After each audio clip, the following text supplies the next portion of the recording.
Well, good morning and welcome. I'm Phillip Morin, and it's my pleasure to welcome you to this symposium on applications of conservation genetics to cetaceans. I'd just like to start by first saying thanks to Bob and Tennyson for putting this on yet again. It's a great opportunity for us to all interact. This symposium has several goals, including a general overview of genetic methods and markers that will cover some of the terminology and concepts, and then we'll follow that by several case studies to illustrate these applications. Your entertainment for this morning comes from this group, which is the Marine Mammal Genetics Group at the Southwest Fisheries Science Center. Barb Kaler is the head of the group, and Karen Martin, Eric Archer, Amy Lang, and myself are our principal investigators. We'll be giving you some overviews of projects that we've been working on that cover the different areas of genetic applications in conservation. So this is the overview of the symposium. After my introduction, we'll do the 4 case studies on gray whales, false killer whales, fin whales, and killer whales. And then Barb's going to sum it all up and kind of put it in the context of how these genetic studies apply to different laws and management strategies. I'll spend a couple minutes at the end talking about future directions in genetic applications. Then the panel discussion will be an opportunity for a lot of questions and also potentially to be thinking about collaborative projects that might involve genetics in the Southern California region. In particular, Barbara's been thinking about Chersiops and how we might do more studies on Chersiops. So if you keep that in mind while we're talking and come up with some questions and discussion points for the panel. So you're going to be hearing a lot today about 2 different types of markers, genetic markers. One of them is mitochondrial DNA, and the other is nuclear microsatellites. So I'm going to spend a few minutes just going over these things right now so that you have this fresh in your mind when you hear the talks that follow. So mitochondrial DNA, it's nice to have these little things on the screen, but they're way too small to read. So. Mitochondrial DNA is each mitochondrion has its own genome. It's a single array of genes that's linked together. It is clonally inherited from the mother to her offspring. And it has a fairly rapid rate of evolution, which is what makes it really useful for looking at recent radiations and population genetic changes.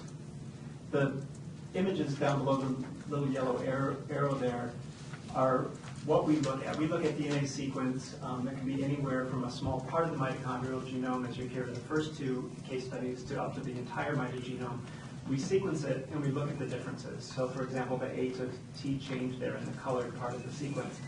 And each combination of nucleotides that's unique is called a haplotype. So you'll hear that word a lot, a haplotype for mitochondrial DNA. And each different sequence, we give a haplotype name like A, B, C, etc.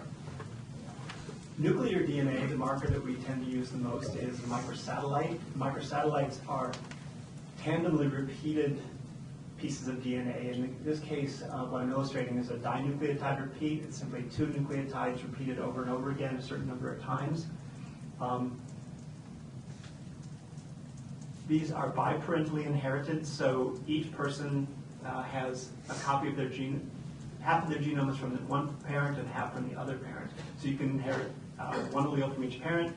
The 2 alleles can be different sizes, and that's what we get the genetic data from, the different sizes of those repeats. So for example, specimen 1 there has 2 sets of repeats that are both the same length, so that would be the genotype. That's a 5-5 in this case. And the second specimen there, for example, has 6 and 4. So it's the genotype is characterized there. And we use this variation usually from about 10 to 20 microsatellites per population study for the types of work that we're doing. So as I mentioned, the difference on these 2 markers is primarily their mode of inheritance. The mitochondrial DNA is maternally inherited, so that on the right side there you see that the offspring of a mating will have the mitochondrial DNA of its mother, whereas the nuclear DNA will get 50% of the genetic material from the father and 50% from the mother.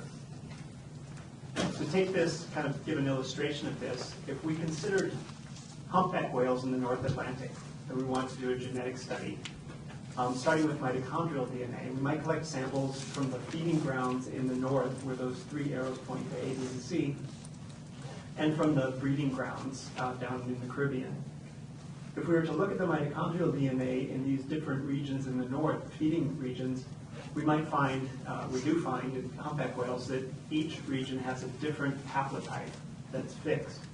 That's a result of maternal matrilineal fidelity, where the female goes back to the same feeding ground every year and brings her offspring with her. So those offspring then become, have fidelity to that site as well. And we get over time, evolutionary time, differences in the mitochondrial DNA in those different places. And this results in these different populations, demographically different populations. If, however, we were to look at the nuclear DNA, where all the whales go to the same breeding grounds and random mating occurs, we would get mixtures of genotypes randomly throughout the population, and those would then be taken back to the feeding grounds. And if you measure the nuclear DNA, they would all be essentially the same.